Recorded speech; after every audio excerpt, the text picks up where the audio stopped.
Bien dicen que la tercera es la vencida, a ver si ya se cansa de una vez por todas Keiko Fujimori. Ahora vamos a otro candidato. ¿Cuál es la estrategia de Julio Guzmán para el tramo final de esta campaña presidencial, opacada además por la crisis política y la pandemia? ¿Cuáles son las propuestas moradas que podrían quebrar su descenso en los sondeos electorales? ¿Y qué piensa hacer el candidato para borrar esa tremenda mancha de una apurada fuga, huida en pleno incendio? Que indudablemente fue una de las varias causas que por ahora pues lo alejan de un mayor protagonismo hacia el 11 de abril. Vamos a ver la entrevista que le concedió Julio Guzmán hace unas horas a Pamela Vértiz.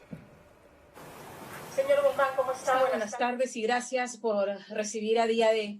Muy buenas tardes, gracias.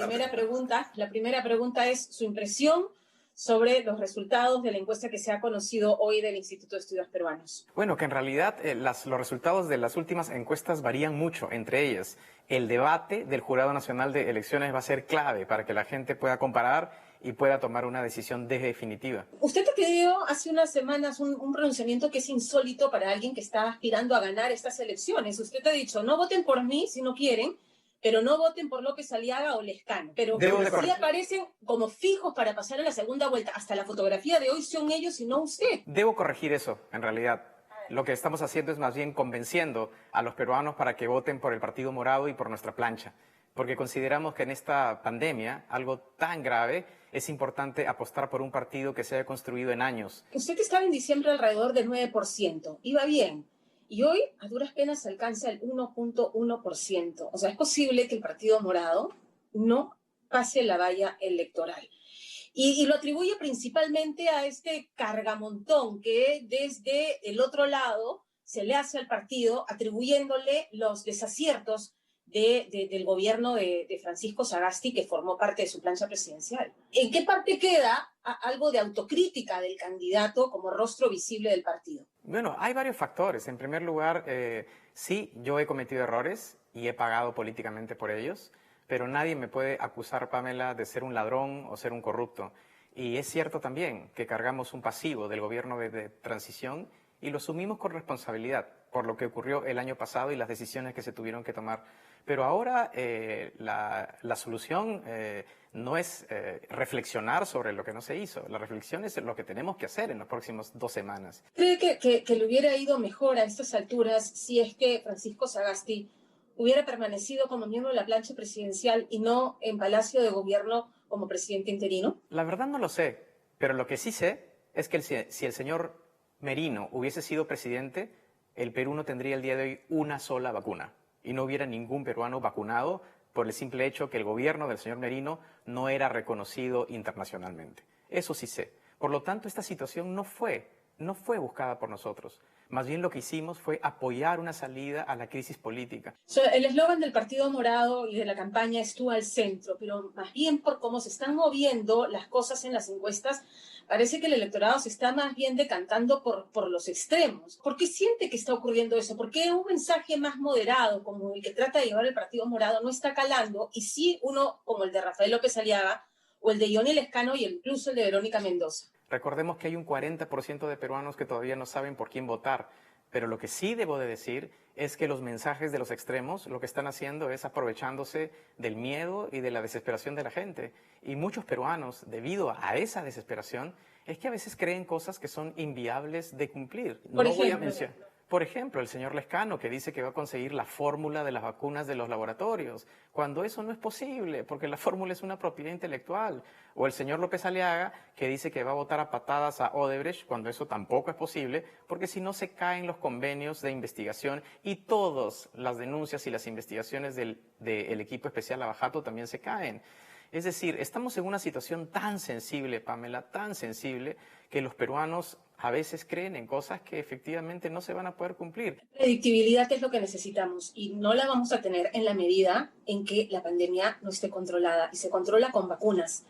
Y el tema con las vacunas es que el presidente Sagasti dijo que el puntal de esta vacunación eran las 38 millones de dosis de Sinopharm, que hoy ya no tenemos seguras. Las vacunas llegan a cuentagotas.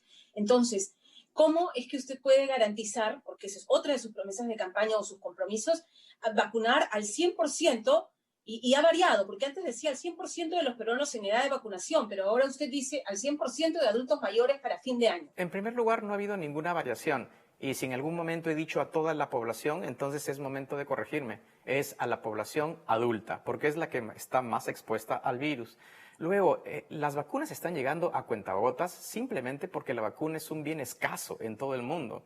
Lo bueno es que tenemos asegurados formalmente 48 millones de vacunas, que es incluyendo más del las doble. 38 de Sinopharm que no están seguras. O sea, Digenit no se pronuncia, es absolutamente una incertidumbre lo que va a pasar con ese lote. Digemit pronto se va a pronunciar. La participación de los privados sigue siendo un tema del que se está hablando y se habla mucho en campaña. Tanto el señor Acuña como la señora Fujimori han dicho que el gobierno ruso tiene la disposición de venderle la Sputnik 5 a los empresarios privados, pero que la pelota está en la cancha del gobierno peruano.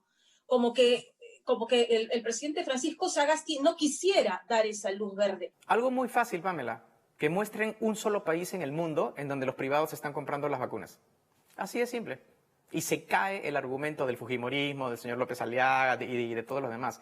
Eso, Pamela, es un crimen. O sea, están vendiendo humo cuando dicen que pero sí por hay disposición del gobierno ruso de venderle a los privados. Están vendiendo humo, están floreando a la gente, están jugando con su desesperación. El día de hoy la ley no es que no permita la compra de las vacunas por los privados. Lo que ocurre ahora es que eso es imposible porque los laboratorios no están vendiendo a privados. Entonces, por eso, si eso cambia mañana, bueno, se evaluará. Pero en este momento eso no está ocurriendo. Y tenemos que también tener claro otras cosas, Pamela. ¿Cuáles son los efectos colaterales si es que nosotros incluimos al privado en un contexto institucional como el del Perú? ¿Cuáles serían esas consecuencias? Los mercados negros. ¿Usted se imagina, con el nivel de corrupción que hay en el Perú, sin instituciones, sin supervisión del Estado, que nosotros podamos hacer esto? Podrían haber vacunas bambas en todos lados y la gente pensaría que estuviera vacunada cuando no lo está. Y la segunda razón es científica. La ciencia nos dice que tiene que haber un orden en la cual las personas tienen que vacunarse para acabar con la pandemia lo más rápido posible. Y ese orden debe de comenzar por los más expuestos y los más vulnerables. Cuando el Estado tenga control sobre eso, ahí se pensará y se evaluará si los privados pueden apoyar de alguna forma. Eso no debe de llevar a un político a mentirle a la gente, a aprovecharse de sus miedos. Hablando de políticos que le mienten a las personas, ¿a usted le pareció inapropiado que Hernando de Soto se vacune? ¿Por qué si es una persona que está por llegar a los 80 años, digamos, en un grupo de riesgo y con una serie de condiciones que pudieran ameritar que él se haya vacunado? Bueno, en primer lugar porque dijo hace un mes que le ofrecieron vacunarse y que declinó porque no quería privilegios. Y ahora hace exactamente lo contrario. Entonces, eso es una contradicción. Lo otro es por la falta de transparencia. Usted con esposa norteamericana pudiera ir a vacunarse. ¿Lo va a hacer? Es correcto. Es correcto y lo hemos conversado en algún momento y decidimos no hacerlo. ¿Por qué? Por las mismas razones que estoy explicando, Pamela. Yo he servido en el Estado y servir a la gente significa no solo dar el ejemplo, sino también asumir sacrificios. La cuarentena decretada por Semana Santa ha sido muy criticada, principalmente por el señor López Aliaga, que ha tildado de terruco y estúpido al presidente Sagasti, términos muy duros, y la señora Fujimori ha dicho, bueno, le exhortó al presidente a no encerrar la fe del pueblo católico y el trabajo de los peruanos. Yo siempre la he criticado y el Partido Morado también. Nos parece que la cuarentena ha sido demasiado rígida y para poder hacer un monitoreo de lo que usted está comentando, hay otra herramienta, que son las bases de datos de seguimiento de la pandemia, que es una propuesta del Partido Morado, que significa contratar en un principio a 10.000 personas para que desde sus casas puedan llamar sobre una base de datos a peruanos para preguntarles una serie de cosas, si han tenido COVID, cuáles son las secuelas, Esta propuesta se las ha planteado al señor Sagasti, habiendo sido su candidato a la vicepresidencia, me imagino que teniendo cierta cercanía con él. El presidente Sagasti conoce nuestras propuestas por los medios de comunicación y yo prácticamente y el partido todos los días estamos hablando de nuestras propuestas. Pamela, créame que yo también me frustro cuando nosotros tenemos soluciones que sabemos que se pueden cumplir y muchas de ellas no son acogidas por el gobierno. Hablemos de reactivación económica. Hay dos candidatos, el señor Acuña y el señor Humala, que están prometiendo repartir bonos durante un año para atender a casi 5 millones de familias, ¿no? 600, 800 soles mensuales por un año. Así se tenga que recurrir a más endeudamiento o emisión de bonos. De hecho, el Fondo Monetario Internacional ha recomendado que el Perú entregue un nuevo bono de 2.760 soles, eso ha sido titular ayer. ¿Le parece que esa es una medida que usted aplicaría si es eventualmente gobierno, que esa es una de las salidas? Hay muchas formas de crear empleo sin recurrir a eso porque el Estado el día de hoy no tiene plata. El Fondo Monetario Internacional ha recomendado que se dé ese bono, pero no ha dicho de dónde. Y la verdad no hay este fondo de 70 mil millones de soles del que habla Verónica Mendoza. No, Pamela. Ese fondo de 70 mil millones de soles es una cuenta corriente de todas las entidades del Estado, gobierno central, regional y local. Es decir, es la plata que los municipios y las entidades tienen de los gastos que están haciendo. Por ejemplo, pagos de sueldo, compra de materiales. O sea, ¿qué está proponiendo la señora Mendoza? Que saquemos todo ese presupuesto de las entidades de cómo están operando para pagar bonos y paralizar todo el Estado peruano. ¿Esa es su propuesta? El Fondo Monetario no dice que utilicemos ese dinero. Lo que dice es lo que se debería de dar. Pero de cómo lo hacemos es otra cosa. O sea, no hay caja para repartir más bonos. No hay. Antes de la pandemia llegamos a niveles de ahorro de 9 mil millones de soles. El día de hoy hemos pasado de 9 mil a 4 millones. Es decir, no hay nada. Por lo tanto, lo que tenemos que hacer son dos cosas. Lo primero es utilizar presupuesto ya asignado para darle la vuelta y tener más efectos en el empleo. Como por ejemplo los programas de Mi Colegio Seguro que estamos planteando, Compras Mi Perú, compras solo a las microempresas que estamos planeando en el Partido Morado. Pero lo segundo tiene que ver con los ingresos fiscales y eso es la reforma tributaria, la eliminación de las exoneraciones, la autonomía de la SUNAT, la revisión del presupuesto de la nación que es realmente un caos porque su crecimiento en los últimos años no ha tenido mayor sentido ni ha priorizado lo más importante. ¿Eliminaría todas las exoneraciones tributarias? Así es, vamos a eliminar todas las exoneraciones, salvo aquellas que incentiven la ciencia y la tecnología. Pero en realidad las exoneraciones representan el día de hoy 2% del Producto Bruto Interno y con ese dinero podemos financiar muchas cosas. ¿Grabaría con un impuesto extraordinario a las grandes fortunas? En este momento no. Y lo que los peruanos quieren es salir de este momento. En su plan de los primeros 100 días propone un programa de microcréditos, flexibilizando los requisitos para acceder al crédito del plan Reactiva para pequeños negocios, ¿correcto? ¿Cómo se va a manejar este asunto si ya quienes han accedido a Reactiva están teniendo problemas para pagar sus primeros créditos? Hay que hacer dos cosas. En primer lugar, reducir los requisitos, pero lo segundo que tenemos que hacer, Pamela, es diferenciar entre los sectores. Si uno quiere generar empleo, uno selecciona aquellas actividades que son intensivas en el uso de mano de obra. Por lo tanto, cada dólar que yo doy en Reactiva a una empresa minera no es comparable con cada dólar que le doy a una empresa agrícola. Entonces, los incentivos tienen que estar dirigidos para que las segundas, el turismo, la agricultura, los servicios, la construcción, tengan mayor prioridad y tengan más incentivos porque generan más empleo. Ese tipo de discriminación no se ha hecho. Acá se ha hecho a rajatabla, todos por igual. Y por eso en Reactiva, Pamela, nos damos con las sorpresas de los grandes estudios de abogados, de las grandes empresas, de las grandes holdings que han accedido a los fondos de Reactiva. ¿Se refiere a las empresas del señor Rafael López Aliaga? A las de él y de otras, porque si uno ve las empresas se lleva una serie de sorpresas. Lo que a mí me parece mal es que no le llegue no solo a lo que más tienen, sino que no le llegue a los sectores que más trabajo generan. Ha hablado de la Constitución, tengo algunas preguntas finales.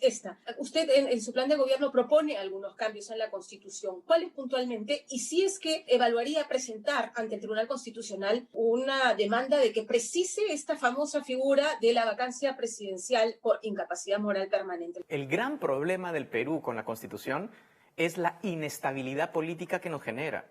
Hay tantos vacíos legales de interpretación que puede venir cualquier bribón e interpretar la Constitución y bajarse a un presidente o censurar a los ministros cuando le da la gana. ¿Qué es lo que nos ha pasado? Por eso el Partido Morado ha propuesto un referéndum para que haya una nueva Constitución. Usted ha dicho al inicio de esta conversación que cree que los debates que vienen esta semana van a resultar definitivos y que puede remontar este 1,1% en el que se ubica ahora en las preferencias. En un debate todo se expone. Las debilidades y las fortalezas de los candidatos se exponen en el país de la forma más bruta o brutal o pura que uno se así es, descarnada. Una última y lo que le pido aquí es una reflexión final, porque el país que va a recibir el próximo presidente es un país que está exhausto, un país que está de duelo, se están muriendo los peruanos por decenas, por cientos, sin trabajo, con una pandemia que está fuera de control. ¿Cuál es el escenario político que nos espera en el Bicentenario? ¿Qué reflexión puede hacer en torno a esto que va a recibir el presidente el próximo 28 de julio? Que la gente se siente abandonada. La gente siente como nunca antes que a los políticos ellos no les importan, porque ahora la gente es la que tiene que estar en el centro. Y lamentablemente, estamos con niveles de ansiedad, de miedo y de temor que nunca antes hemos visto. Yo diría que hay dos elementos fundamentales acá. Primero, la esperanza. Nunca perder la esperanza que vamos a salir adelante. Pero la esperanza va a servir de poco si no la complementamos con lo otro, que es un plan, un equipo, un norte, saber cómo hacer las cosas. Si no tenemos las dos cosas, no vamos a salir adelante. Le agradezco, señor Guzmán, habernos atendido esta tarde y le deseo suerte. Muchísimas gracias, Pamela. Gracias por invitarme. Gracias.